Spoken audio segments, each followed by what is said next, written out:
Kang, taruh dulu. Dibuka dulu. Pak Pandedi. Sini. Bentar. Iya. Tadi mengambil tangannya aja. Oh, sebentar.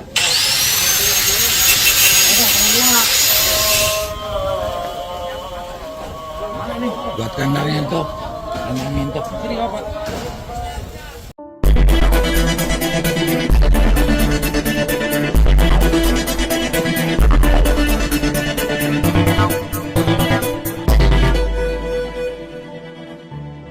Baru masih kita kemarin Jumat Agung, udah ada gereja mau ditutup ya. Dan kalian tahu oknumnya ya, tahu lah kalian itu ya siapa ya. Pernyataan sekaligus sanksi kalau mengadakan kegiatan itu. Nah itu dia dibongkar, pelangkatnya udah dicabut ya kan. Terus katanya ini sanksi nih ya, kalau melakukan kegiatan ini lagi disanksi. Dan kalian dengar selanjutnya ini dengar. Oleh karena itu sebetulnya ini murni adalah penegakan hukum. Ini murni adalah penegakan hukum. Murni penegakan hukum.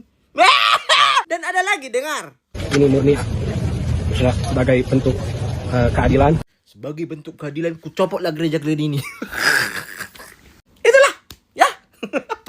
Terus ada lagi. Oleh sebab itu janganlah permasalahan ini dibesar-besarkan dan kami mohon tetap menjaga kerukunan di antara kita semua. Kerukunan. Udahlah.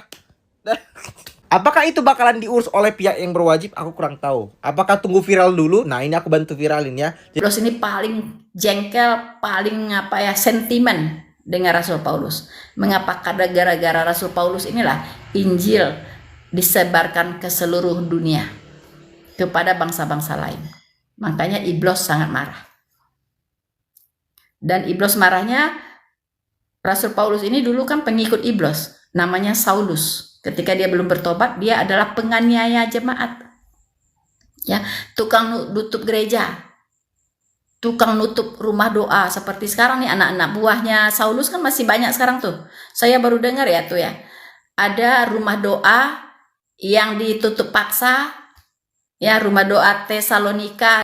Masalahkan IMB. Padahal IMB-nya sudah diurus dari tahun 2023 dan tidak keluar-keluar. Bukan tidak diurus tapi memanglah seperti lagu lama ya, dipersulit untuk menerbitkan IMB gereja.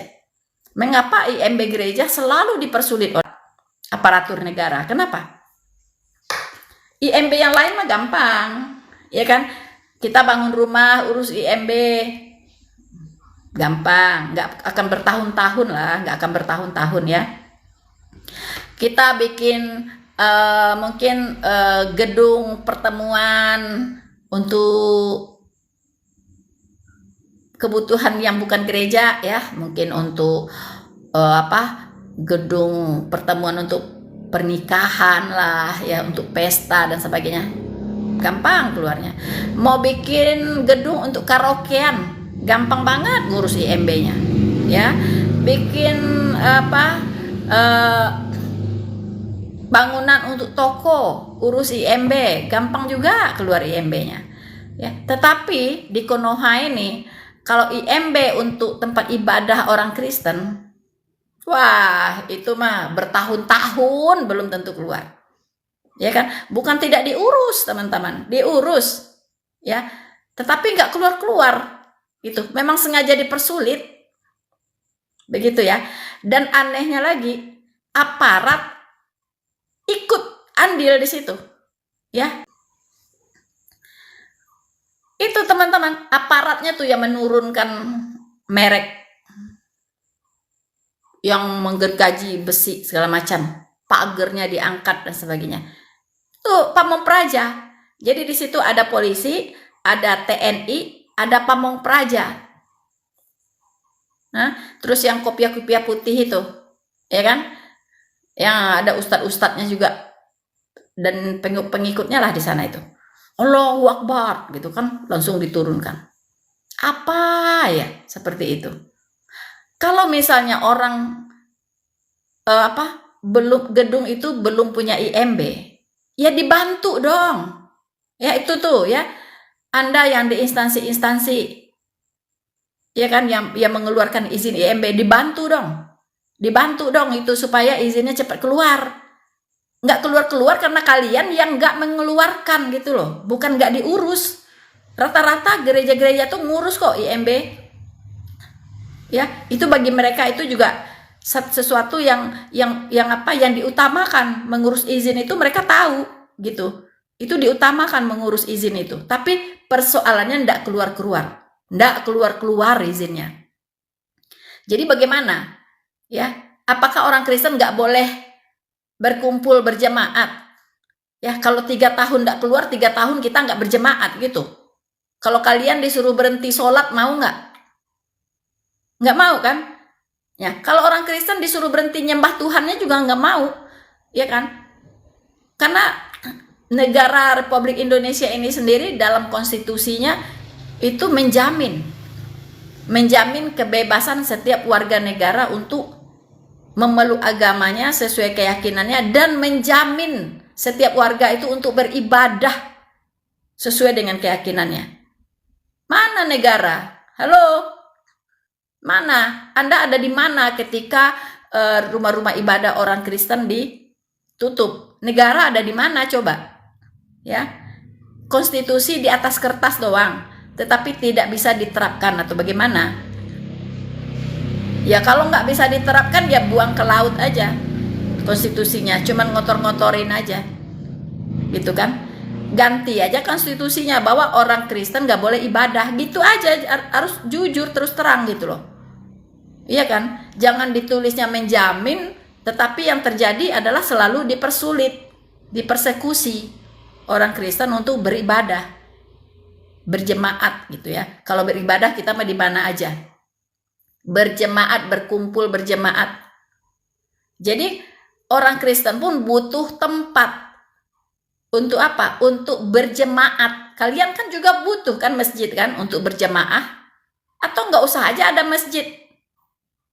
Udah, gereja tutup semua seluruh Indonesia. Masjid-masjid semua ditutup. Wihara apa semua tempat ibadah seluruh umat beragama di Indonesia ini ditutup aja semua, bongkarin semua. Kalau mau ya adil gitu loh. Iya kan? Jangan masjid tambah banyak, nggak keruan-keruan setiap pojok, jaraknya cuma berapa meter, udah ada lagi, berapa meter ada lagi itu masjid. Gereja udah satu-satu, jaraknya jauh-jauh, itu pun dipersulit. Ya ampun, apa Tuhan nggak marah? Ya, makanya waktu kejadian di Sumatera Barat ya, bencana alam yang dahsyat seperti itu sebenarnya Tuhan marah loh. Ya, ketika rumah doa diobrak-abrik oleh sekelompok orang. Itu kan nggak lama setelah itu kejadian itu kan. Aceh juga sama. Sering orang Kristen mengalami persekusi di situ. Ya. Jadi Tuhan Yesus tuh nggak tidur loh. Ya, semua perbuatan-perbuatan kalian yang jahat itu dia catat. Gitu. Kami memang orang Kristen tidak boleh membalas. Kami bisa aja, yuk kita sidak ya. Kita sidak semua masjid tuh. Ada nggak IMB-nya? Aduh, belum tentu berapa puluh persen, separuhnya aja belum tentu ada IMB. Ya, 25% aja belum tentu masjid itu punya IMB. Kalau disidak. Ya. Ya kalau mau terapkan itu, terapkan untuk semua gitu loh. Semuanya dicek IMB-nya. Ya wihara, ya kelenteng, ya gereja, ya masjid, dicek semua IMB-nya. Jangan gereja doang gitu loh. Iya kan? Apa maksudnya gitu? Ini keadilan ada di mana? Apalagi tuh ya, Pak Haji itu. Ya di video itu saya lihat. Ini kita melakukan bukan karena intoleransi, tapi demi penegakan hukum. Hukum apa? Hukum rimba. Penegakan hukum. Tuh konstitusi ya, konstitusi negara, Undang-Undang Dasar 1945. Pasal 29 ayat 1 dan 2. Negara menjamin kebebasan setiap warga negara untuk memeluk agamanya dan beribadah sesuai dengan agamanya masing-masing. Jadi nggak ada lagi hukum atau undang-undang yang bisa memazulkan itu, karena konstitusi tertinggi itu adalah Undang-Undang Dasar 1945, itu konstitusi tertinggi negara. Ya, tidak boleh dikalahkan oleh yang namanya kesepakatan dari kelompok umat beragama atau dari para menteri. Misal SKB 2 menteri. SKB 2 menteri kan sudah dihapus kalau nggak salah itu. Dan bahkan tentang pembubaran ibadah ini kan ada itu ya, undang-undang baru itu. Kalau tidak salah ini orang-orang ini bisa kena pidana loh, yang menutup-nutupin gereja ini. Nanti saya akan cari lagi itu. Itu ada, baru diterbitkan itu. Mulai Januari tahun 2026. Tindakan yang mengganggu ibadah agama lain resmi bisa berujung pidana penjara hingga 5 tahun. Ya, itu sudah diatur semua, nggak boleh ganggu orang ibadah, nggak boleh menutup rumah-rumah ibadah. Itu kena pasal. Itu undang-undang baru. Ya, aduh, sembarangan. Kenapa gitu? Apakah orang Kristen kurang toleransi? Kalian ibadah Jumatan sampai nutup-nutup jalan itu nggak ada yang protes kami, ya kan? Iya kan? Belum lagi bisingnya juga kami nggak protes. Orang Kristen bergereja itu nggak suaranya itu nggak sampai keluar loh. Rata-rata gereja tuh dibangun yang namanya kedap suara, ya, dan nggak pakai toa. Di atas gereja tuh nggak ada toa. Jadi walaupun kita memuji Tuhan di dalam, berkhotbah, kemudian menaikkan puji-pujian, ya kan, itu nggak ada terdengar sampai keluar, ya kan, nggak ada. Lalu yang mengganggu itu apa? Apa yang mengganggu itu? Ya, please deh ya. Jadi ini yang rumah doa Tesalonika ini harus diusut tuntas ini. Diusut tuntas, nggak boleh dibiarkan gitu. Itu polisi TNI yang ada di sana bukannya memberikan pemahaman kepada ini komplotan itu yang mendesak supaya gereja ditutup. Berikan pemahaman. Oke, IMB akan di follow up lagi, diurus dari tahun 2023 kok nggak keluar. Ya kan? Diurus lagi oleh gereja, di follow up lagi tuh instansi itu. Kalau bisa tembuskan ke Pak Prabowo, kenapa ini izin ini nggak dikeluarin, ya kan? Itu. Tapi yang namanya orang berjemaah, ya kan, bersekutu dengan Tuhannya itu nggak boleh dilarang, nggak boleh dihentikan, karena orang ibadah itu udah dijamin oleh negara, nggak boleh dihentikan. Orang tetap boleh ibadah sembari diurus, itu baru benar. Ya kan? Jadi jangan munafik lah. Ngomonglah demi keadilan. Keadilan apa? Nggak ada keadilan di situ. Kalau yang namanya keadilan, kalau mau konsekuen, itu semua masjid juga diperiksa IMB-nya. Ada nggak? Kalau yang nggak ada, bongkar. Kayak kalian bongkar gereja. Begitu, itu baru namanya keadilan. Ini keadilan apa? Ya. Duh, Konoha. Jangan terlalu dibesar-besarkan, kata Pak Aji itu. Ya. Masalah ini jangan terlalu dibesar-besarkan. Karena untuk menjaga untuk menjaga kondusivitas, apalah maksudnya begitu ya. Hei, apa? Menjaga kerukunan katanya. Menjaga kerukunan. Kerukunan apanya? Kalau tempat ibadah orang ditutup, itu yang tidak rukun siapa sebenarnya? Yang tidak mau hidup rukun itu siapa? Yang ngomong itu, ya kan? Masa tempat ibadah orang ditutup ngomong rukun lagi, ngomong hukum lagi, ngomong keadilan lagi, bullshit. Ampun. Ini nggak bisa dibiarkan, harus diusut tuntas.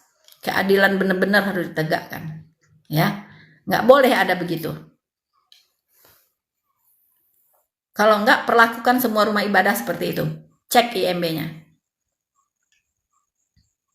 Itu baru benar. John Gassam, mereka yang meremehkan pengikut Kristen akan ditegur dan dihukum oleh Allah. Betul sekali. Betul. Ya. Karena kita tidak diperbolehkan untuk membalas kejahatan dengan kejahatan. Ya, kita harus membalas kejahatan dengan kebaikan. Kata Tuhan Yesus, penghukuman adalah hakku. Akulah yang akan memberikan pembalasan kepada mereka. Jadi kalau orang menjahati kita, menganiaya kita, mempersekusi, ya, kata Tuhan, berkatin saja mereka. Berkatin, ya. Nah, ketika kita memberkati orang-orang yang jahat ini, itu sama halnya kita sudah meletakkan bara api di atas kepala mereka. Begitu, ya. Makanya Tuhan Yesus mengajarkan, kasihilah musuhmu dan berdoalah bagi mereka yang menganiaya kamu. Begitu. Ya, jadi kita serahkan semuanya kepada Tuhan Yesus. Tetapi tidak berarti kita tidak menuntut keadilan.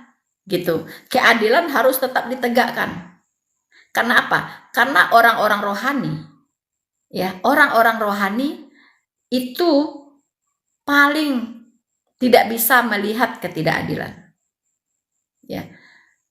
Tidak bisa melihat ketidakadilan. Gitu. Makanya kita harus berbuat sesuatu supaya keadilan itu ditegakkan. Begitu. Tapi untuk menghukum orang-orang ini, itu bagiannya Tuhan. Ya, mereka tidak belajar dari tsunami Aceh, kemudian terulang lagi baru-baru ini, ya kan, banjir bandang, ya kan. Nah, orang Minang juga udah ikut-ikut mempersekusi orang Kristen, ya, gerejanya dipura-purandain, bangkunya dipatah-patahkan, kacanya dipatah-patahkan, dan bahkan ada 3 anak yang kena pukul, ya kan. Itu apa yang terjadi? Banjir bandang, sama dengan Aceh. Jadi tolong semua dijadikan pelajaran. Jangan menganiaya anak-anak Tuhan, karena Tuhan sendiri yang akan bertindak, gitu, ya. Apa salahnya orang Kristen, coba? Apa salahnya orang Kristen? Orang Kristen nggak ganggu orang, ya kan? Dan orang Kristen di Konoha ini punya andil besar, pembayar pajak terbesar di negara ini. Ya, karena rata-rata mereka itu pengusaha. Mengapa rata-rata orang non-muslim pengusaha? Karena nggak bisa jadi PNS. Begitu. Ya, peluangnya sangat kecil untuk jadi PNS. Sangat kecil untuk jadi pejabat. Kecuali di daerah-daerah mayoritas Kristen. Ya kan? Tapi kalau di daerah-daerah mayoritas muslim, itu mau jadi PNS kecil kemungkinannya. Ya kan? Mau jadi pejabat juga kecil kemungkinannya. Adalah 1-2 orang. Makanya orang-orang non-muslim di Konoha ini itu sudah terlatih untuk menjadi wira swasta, wira usaha yang memberikan banyak lapangan kerja. Begitu, ya, membuat banyak lapangan kerja, banyak yang menjadi pembisnis. Makanya jangan iri dan dengki kalau standar kehidupan mereka itu lebih di atas rata-rata. Ya, memang kalau mau punya banyak uang jadi pengusaha, jangan jadi karyawan, atau jangan jadi jangan jadi pejabat. Kalau mau kaya raya, ya itu tadi, kebanyakan korupsi. Ya kan? Korupsi. Kalau hanya mengandalkan gaji, ya hidupnya oke lah, ya, tapi nggak bisa yang kaya banget gitu. Ya kan? Yang uangnya di rekening bisa ratusan miliar, nggak bisa. Ya. Kita tahu lah gaji pokok PNS berapa sih, walaupun dia golongan 4. Tapi kok bisa tajir-tajir ya, tahu lah kita. Bukan cari apa, ya nggak semua, tetapi rata-rata kan seperti itu. Begitu ya. Jadi jangan heran orang-orang non-muslim kebanyakan akhirnya jadi wirausaha. Jadi pembisnis. Mereka pemberi lapangan kerja terbanyak. Ya kan? Walaupun mereka minoritas, tapi mereka memegang perekonomian Indonesia. Jadi nggak usah iri, ya kan? Nah, lalu dipersulit lah, ibadah doang sulit. Kita udah bayar pajak loh, ya. Kita udah bayar pajak itu lumayan. Lalu balasan negara apa? Ya, balasan negara apa? Mau bertemu jemaat aja, ibadah aja, mau bikin gereja aja susahnya minta ampun. Begitu. Itu balasan negara. Cobalah ya merenung tuh. Ya, kalian yang ada di instansi-instansi pemerintahan yang tugasnya adalah menerbitkan IMB untuk gereja-gereja itu, sadar gitu ya. Ngapain dipersulit? Kita bukan negara agama, kita bukan negara Islam, ya, kita bukan Iran, ya kan? Kita negara Kesatuan Republik Indonesia. Setiap warga negara sama kedudukannya di depan hukum, tidak boleh dibeda-bedakan. Ini pejabat-pejabat atau ini harus tahu ini ya. Makanya saya lebih setuju dulu ketika ada yang namanya penataran P4. Pedoman Penghayatan Pengamalan Pancasila. Ya. Ini mungkin sekarang hafal Pancasila juga kagak gitu. Ya kan, gimana mau menerapkannya? Kalau bisa ya, Pak Prabowo ya, penataran P4 itu diwajibkan lagi lah. Untuk mahasiswa baru itu ikut penataran P4 dulu. Terus karyawan-karyawan yang baru diterima pegawai negeri penataran P4 dulu gitu. Makanya tingkat toleransi saat dulu lebih tinggi gitu. Kalau sekarang intolerannya ampun, nggak ngerti Pancasila, nggak ngerti di negara mana dia hidup, nggak ngerti bagaimana dia harus bersikap sebagai warga negara. Nggak ngerti. Ya. Begitu, parah banget. Kemarin masalah babi, sekarang masalah orang ibadah Jumat Agung. Ini sebenarnya apa sih yang terjadi di Indonesia sekarang ini? Kok sepertinya ada aja orang-orang itu yang intoleran, seolah-olah ingin merusak ataupun memecah belah bangsa ini.